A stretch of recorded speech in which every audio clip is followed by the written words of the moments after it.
का ये जन्माष्टमी उत्सव मनाया जा रहा है, क्या खास इस 2 दिन के जन्माष्टमी आयोजन की है?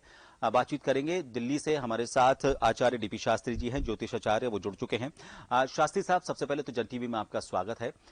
पहले तो आपसे ये जानना चाहेंगे कि 2 दिन का ये जन्माष्टमी उत्सव है, क्योंकि ये ऐतिहासिक बताया जा रहा है। इससे पहले जहां तक ध्यान आ रहा है, ऐसा पहले कभी हुआ नहीं कि 2 दिन तक जन्माष्टमी का आयोजन हो। सबसे पहले तो इसकी वजह जानना चाहेंगे।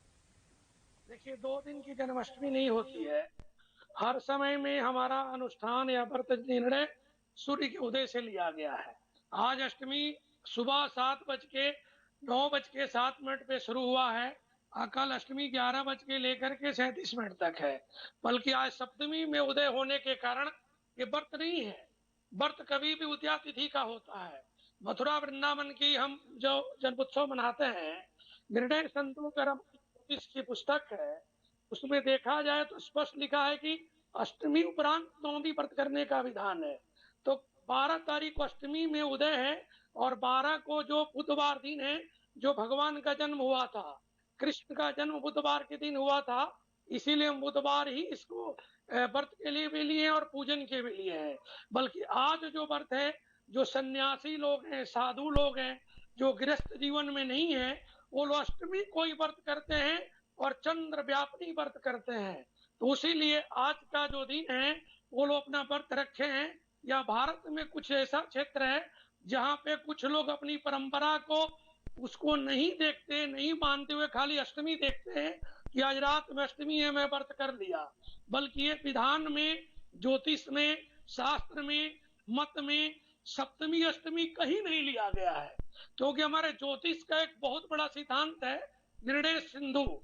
निर्णय सिंधु में स्पष्ट लिखा है कि अष्टम्याम नवम्याम, अष्टमी नवमी की वृद्धा अगर व्रत मिले, युति व्रत मिले, तो उस व्रत को करने से वृद्धि होती है और उससे उसका लाभ मिलता है।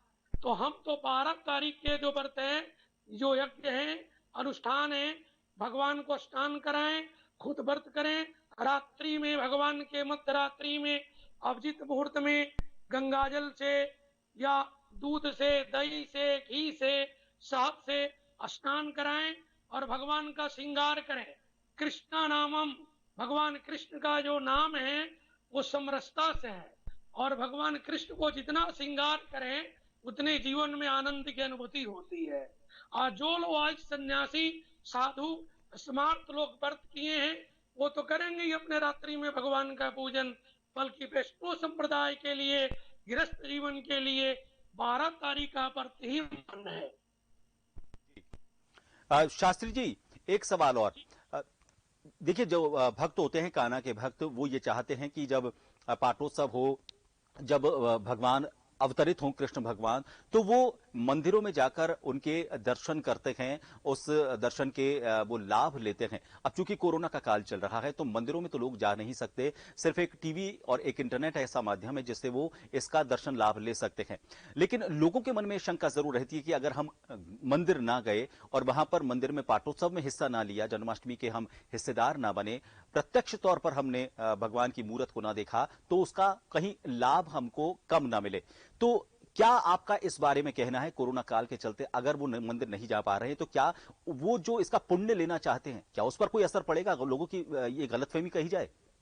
देखिए, भावम इच्छन्तु देवता, देवता भाव के भूखे हैं। आप अपने घर में ही, अपने परिवार में ही भगवान ठाकुर की मूर्ति घर में है, उन्हीं को स्नान करा सकते हैं, मूर्ति पूजन कर सकते हैं। कहीं जाने की जरूरत नहीं है। आप जिस स्थिति में है, परिस्थिति में है, जिस काल में, वहीं पे भगवान का पूजन करें। भगवान को घर में ही माखन मिश्री का भोग लगाएं, तुलसी पत्र का भोग लगाएं, विष्णु सहस्त्र नाम का पाठ करें, अन्यथा पाठ को सुने, भगवान का जन्म उत्सव मनाएं। देखिए, उत्सव मनाने से जीवन में मंगल की प्राप्ति होती है, निरोगी काया की प्राप्ति होती है।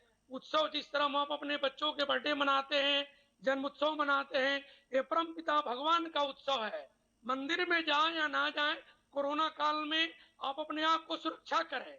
आप जिस राष्ट्र में हैं, जिस परिवार में हैं, जिस देश में हैं, कहीं भी आप हैं, आपके भगवान कृष्ण आपके मन में है, आपके ध्यान में है। कृष्ण आपसे कहीं दूर नहीं है। आप मूर्ति के भी पूजा कर सकते हैं, निराकार भी करते हैं और साकार भी पूजन कर सकते हैं। दोनों पूजन की महिमा लिया गया है। स्कंद महापुराण में हम जाएं तो सूरदास जी भगवान के जो भक्ति किए हैं, वो अंधा व्यक्ति जो भक्ति किया है वो भगवान को अपने मन में बिठा के किए हैं, दिल में बिठा किए हैं, ना वस्तु है बल्कि सबको मन के वस्तु से पूजन किए हैं। तो हम कभी भी पूजन कर सकते हैं।